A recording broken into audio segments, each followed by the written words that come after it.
Hello दोस्तों, कैसे हैं आप सभी। जैसे आपको पता है, आपके पीजी सर और आरजी सर ने आपसे वादा किया था कि आपके सामने लेके आएंगे। क्या लेके आएंगे? एनडीए की पूरी सीरीज। तो दोस्तों, हमने अपना वादा पूरा किया और आपके सामने लेके आ गए एनडीए की सीरीज। और मैं करवाने वाला आपका फिजिक्स एंड केमिस्ट्री और राहुल सर करवाने वाले आपका मैथ एंड बायो।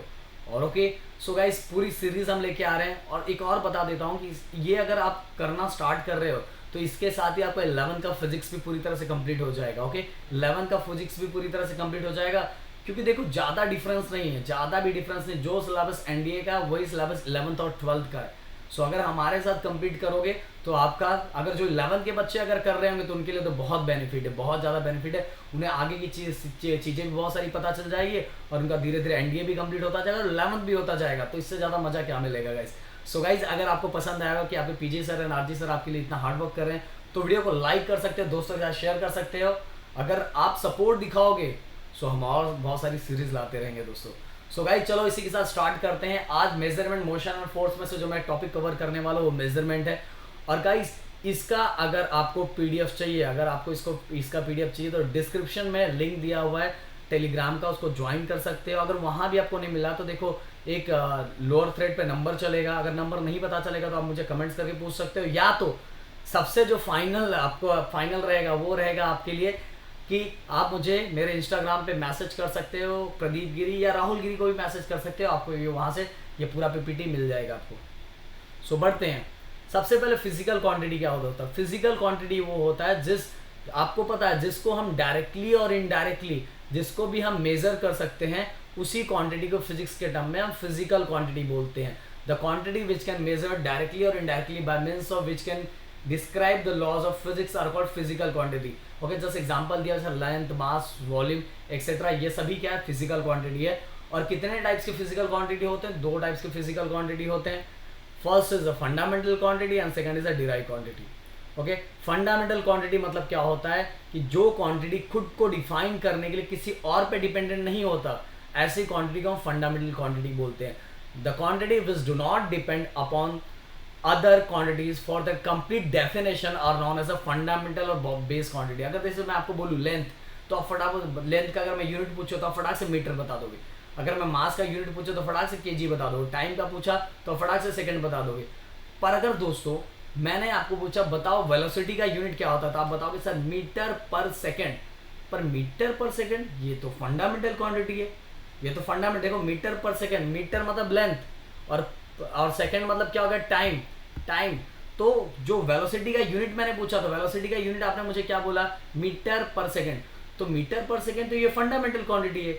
इसीलिए दोस्तों वेलोसिटी को डिराइव क्वांटिटी बोला जाता है। क्यों डिराइव क्वांटिटी बोला जाता है? क्योंकि उसको खुद को डिफाइन करने के लिए किसी और क्वांटिटी को क्या करना पड़ता है? किसी और क्वांटिटी पे डिपेंडेंट होना पड़ता है, इसीलिए उसको डिराइव। जैसे एक्सेलरेशन भी ले लो, तो एक्सेलरेशन का यूनिट क्या होता है? मीटर पर सेकंड स्क्वायर। तो मीटर पर सेकंड स्क्वायर ये क्या है? फंडामेंटल क्वांटिटीज है। ओके, ये सब फंडामेंटल यूनिट्स है, मीटर पर सेकंड स्क्वायर। तो मतलब एक्सेलरेशन को भी खुद को डिफाइन करने के किसी और क्वांटिटी का यूज करना पड़ा, किसी और क्वांटिटी पे डिपेंडेंट रहना पड़ा, तो वो भी डिराइव क्वांटिटी है। ओके, सो गाइस, पर हम यहाँ फंडामेंटल की बात कर रहे हैं। तो there are 7 types of fundamental quantities, just like first length, mass, time, electric current, thermodynamic temperature, luminous intensity, amount of substance. Okay, so guys, ये 7 टाइप्स के हैं, इसको बाहर ही कर लो।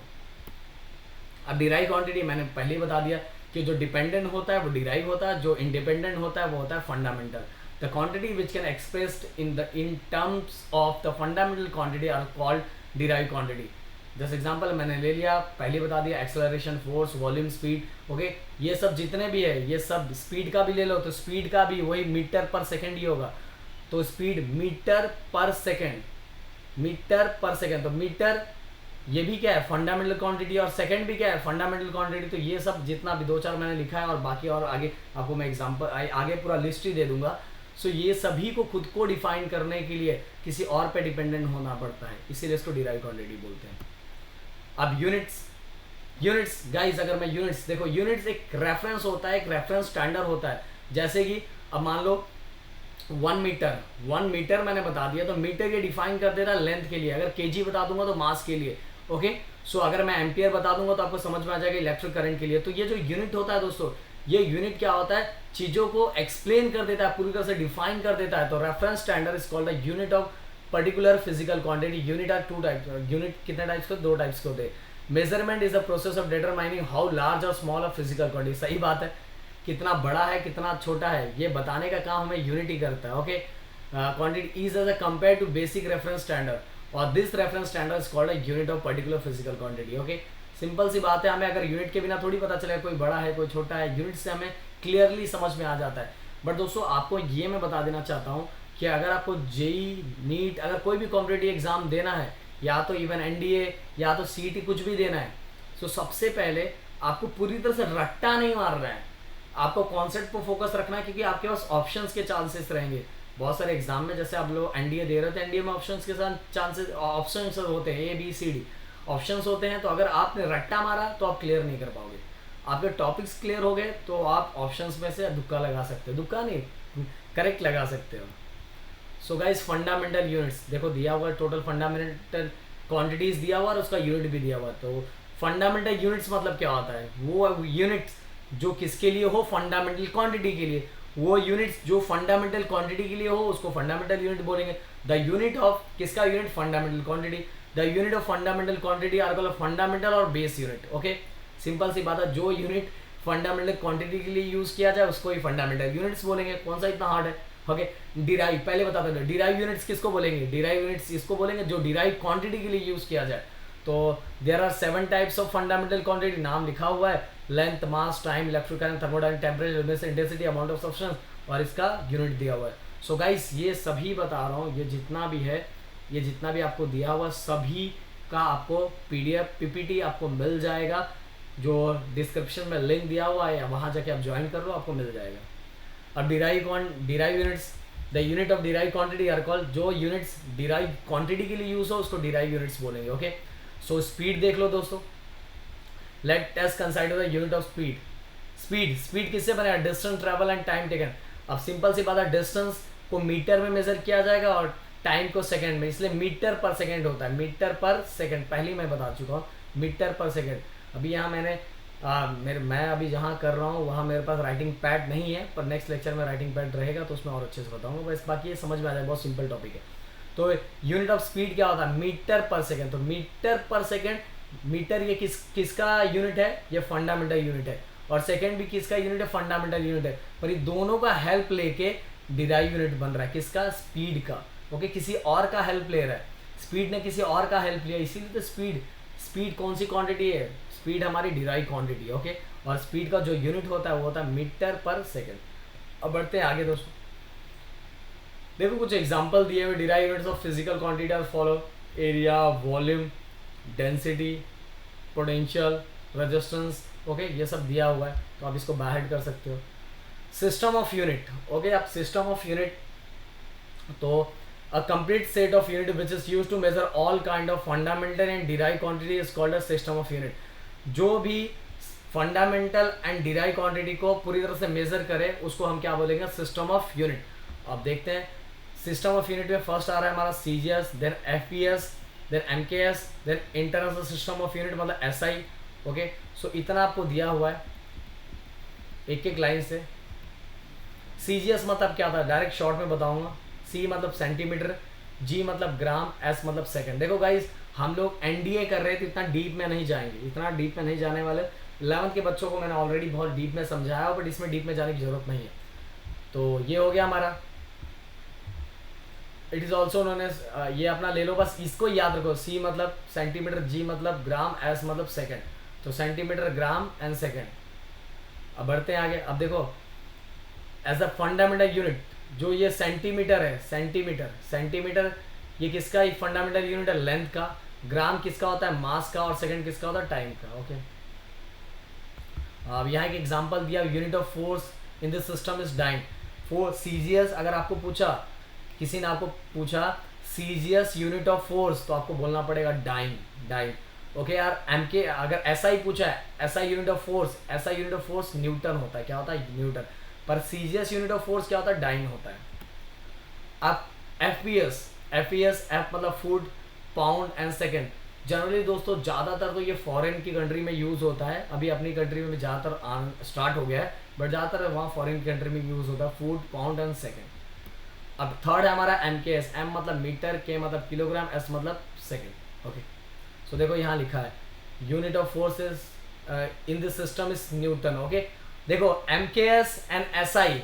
अब बोलोगे सर आपने तो ऐसा ही बोला था, भाई एम के एस का भी फोर्स का जो यूनिट होता है, अगर आपको एग्जाम में आता है कि M K S sorry M K S unit, M K S system of force, okay, M K S unit of force, तो आपको बोलना पड़ेगा newton. Okay, M K S unit of force, तो आपका क्या बोलना पड़ेगा, न्यूटन बोलना पड़ेगा। और इस पर एक स्टोरी है दोस्तों, ऐसा क्यों आपको लगता है एस आई और एम के एस सेम है, इसके बारे में आपको कभी बताऊंगा, मतलब वैसे बताया हुआ है जो डीप में, क्योंकि हम क्या कर रहे हैं, हम एनडीए का प्रिपरेशन कर रहे हैं, तो मैं इतना डीप में नहीं जा रहा हूँ। अब एस आई क्या है, एस आई का फुल फॉर्म मैं आपको बता देता हूँ, सिस्टम में इंटरनेशनल डी यूनिट्स, सिस्टम में इंटरनेशनल डी यूनिट्स। अगर मैं चलो आपको थोड़ा स्टोरी बताता हूँ, एस आई क्या होता दोस्तों, पहले C G S and M K S होता था। एम के एस अगर आप देखोगे तो सेम टू सेम, लगभग same to same S I की तरह ही दिखता है, तो हम ऐसा बोल सकते हैं S I is the updated version of M K S, S I is the updated version of M K S. अब ऐसा क्यों, ऐसा इसलिए बनाया गया कि एक स्टैंडर्ड बनाया गया कि पूरे ऑल ओवर द वर्ल्ड एक अगर लेंथ के लिए जो यूनिट हम यहाँ यूज कर रहे हैं वही दूसरे कंट्री में यूज हो, हर जगह सेम यूनिट यूज हो, पूरे कंट्री, पूरे वर्ल्ड में। तो इसीलिए ऐसा ही, क्योंकि बहुत बार कैसा होता था कि वहाँ का यूनिट कुछ और रहता था, वहाँ का कुछ और रहता था, कहीं का कुछ और रहता था, कहीं का कुछ और रहता था, और इसके थ्रू क्या हो जाते थे, बच्चे बहुत बार कंफ्यूज हो जाते थे। और बच्चों बोल रहा हूँ, बच्चे तो कंफ्यूज, बच्चे नहीं, जो साइंटिस्ट रहते थे, जो रिसर्च करने के लिए जाते थे, एक कंट्री से दूसरे कंट्री में जाते थे, तो वहाँ कुछ और यूनिट रहता था, तो वो लोग कंफ्यूज हो, वो साइंटिस्ट क्या होते थे, कंफ्यूज हो जाते थे। इसीलिए सभी लोग ने एक नया यूनिट बनाया था जो एस आई, जो सभी क्वांटिटीज के लिए क्या होगा, सेम होगा, सभी क्वांटिटीज के लिए क्या होने वाला है, सेम होने वाला है, इसीलिए एस आई है। इसीलिए मैंने बोला M K S I is the updated version of M K S. अब dimension of physical quantity, dimension को अगर एकदम डीप में आपको समझना है दोस्तों, डायमेंशन को पूरा एकदम डीप में समझना है, तो ऑलरेडी आपको प्लेलिस्ट में दिखेगा, प्लेलिस्ट में बहुत अच्छे से मैंने समझाया हुआ है, 11th स्टैंडर्ड का आप जाके देख लो फिजिक्स, उसके अंदर मैंने पूरे डीप में समझाया। पर यहाँ पूरे डीप से तो मैं नहीं समझा सकता, आपको बस एनडीए क्वालिफाई करवा के देना है मुझे, बस मेरा काम वो है। सो गाइज, अब अगर मैं यहाँ आ जाता हूँ तो ज़्यादा समझेगा आपको। पहले ये याद करो, लेंथ एल, मास एम, टाइम के लिए डायमेंशन के लिए क्या नोटेशन था, टी, इलेक्ट्रिक करंट के लिए ए, थर्मोडाइनमिक टेम्परेचर के लिए के, ल्यूमिनस इंटेंसिटी के लिए C D, and amount of substance के लिए मोल, ये आपको पता रहना चाहिए। अब देखो वेलोसिटी, डिस्प्लेसमेंट अपॉन टाइम। अब डायमेंशन फॉर्मूला, चलो मैं एक करके दिखाता हूं आपको, बाकी अगर आपको बहुत डीप में समझना है सो गाइस आप समझ सकते हो, ऑलरेडी मैंने वीडियो बनाया हुआ है, आप जाके देख सकते हो।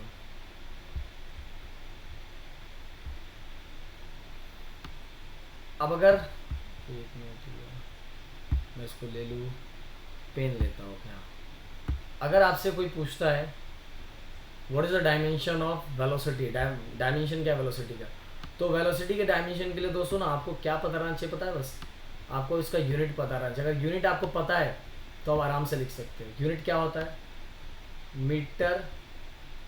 अब यहाँ मैं इस पे लिख रहा हूँ इसलिए ठीक से नहीं जम रहा है, फिर भी यूनिट वेलोसिटी का क्या होता है, कहाँ गया भाई इधर से, चलिए चलो गया भाई, हाँ ये दिखा गया। सो मीटर पर सेकेंड। सो सिंपल सी बात है। अब यहाँ अगर आपको कोई डायमेंशन पूछता है, कोई भी आपको डायमेंशन पूछता है ये, तो इसमें आप एल एम, भाई अभी मैं कर्सर से ही लिख रहा हूँ तो फिर आप समझ सकते हो थोड़ा, बाकी प्रैक्टिस तो ऑलरेडी प्लेलिस्ट में मैंने दिया हुआ है, उसमें आप जाके कर सकते हो। मीटर, अब मीटर मुझे बताओ, मीटर किसका यूनिट होता है, लेंथ का, तो लेंथ की जगह पे 1 लिख दो। ओके, कहाँ है ये, कुछ कर्सर दिख नहीं रहा है, ये देखो इधर घूम रहा है 1। अब मास जो है इसके अंदर, मास तो कहीं दिख नहीं रहा है, तो ये क्या हो गया 0, ये क्या हो जाएगा 0 हो जाएगा। ये तो लाइन ड्रॉ हो गया, ये कैसे बनाया जाए, 0 ये 0 हो गया, और टाइम डिवाइड में है तो क्या हो जाएगा, ये -1 हो जाएगा। क्या हो गया, -1। ओमकार सर मुझे लेटर पे वो राइटिंग पैड ला के दो। ये -1 हो गया। सो ओवरऑल अगर मैं वेलोसिटी का लूँ तो l⁻⁴ एंड t⁻⁻1 है, क्योंकि m तो 0 हो गया। l⁻⁴ एंड t⁻⁻1 यही है किसका, वेलोसिटी का डायमेंशन, वेलोसिटी का डायमेंशन। और आपको एग्जाम में यही आने वाला है कि एक्सेलरेशन, एक्सेलरेशन का देखो वेलोसिटी अपॉन टाइम है, एक्सेलरेशन ये देखो वेलोसिटी अपॉन टाइम है। तो वेलोसिटी का आपको देखो ये पता रहेगा मीटर पर सेकंड स्क्वायर, ये जो एसआई यूनिट्स मीटर पर सेकंड स्क्वायर, अगर आपको एक्सेलरेशन का यूनिट पता है मीटर पर सेकंड स्क्वायर तो डायमेंशन आपके लिए बहुत सिंपल हो गया। क्या लिखोगे, L1 m0 t⁻⁻2 हो जाएगा, t⁻⁻2 इसी तरह वर्क का आप निकाल सकते हो, potential energy, kinetic energy, torque, power. Guys ये सभी का मैंने प्लेलिस्ट में जाके चेक करोगे, प्लेलिस्ट में मैंने ऑलरेडी बनाया हुआ है, तो आप वहाँ प्रैक्टिस कर सकते हैं। प्लेलिस्ट में units and measurement 11th physics और ये सभी को मैंने प्रैक्टिस करवाया, तो आप वहाँ अच्छे से देख सकते हो। ओके, बाकी और 2-4 देख लोगे तो आपको बाकी प्रैक्टिस करने आने लगेगा। और अगर आपको इसमें कन्फ्यूज़न हुआ तो आप कमेंट्स में लिख के मुझे बता सकते हो, नेक्स्ट टाइम मैं स्पेशल इसके लिए ओनली डायमेंशन के लिए मैं ले लूँगा। ओके, सो गाइज यहाँ हमारा ये सेक्शन ख़त्म होता है, हमारा ये सेक्शन ख़त्म होता है। कौन सा सेक्शन, यूनिट्स या मेजरमेंट, मोशन और फोर्स। तो इसमें मेजरमेंट वाला सेक्शन हमारा पूरी तरह से ख़त्म होता है। अब मिलेंगे हम इसी फर्स्ट लेसन के मोशन के नेक्स्ट टॉपिक के साथ, मोशन और फोर्स देखेंगे हमें जैसे करना है। सो गाइज अगर आपको वीडियो पसंद आएगा प्लीज़ वीडियो को लाइक कर लेना, चैनल को सब्सक्राइब करना है। और मैं क्या करूँगा पता है, मैं डिस्क्रिप्शन में आपको लिंक दे दूंगा जिसके थ्रू आप जाके डायमेंशन का जो वीडियो मैंने बनाया है उसमें आप जाके और प्रैक्टिस कर सकते हो। तो मेजरमेंट, मोशन एंड फोर्स, तो नेक्स्ट लेक्चर में मोशन और फोर्स मैं लूँगा। सो गाइज बाय बाय, टाटा, टेक केयर, अपना ध्यान रखो, जय हिंद दोस्तों।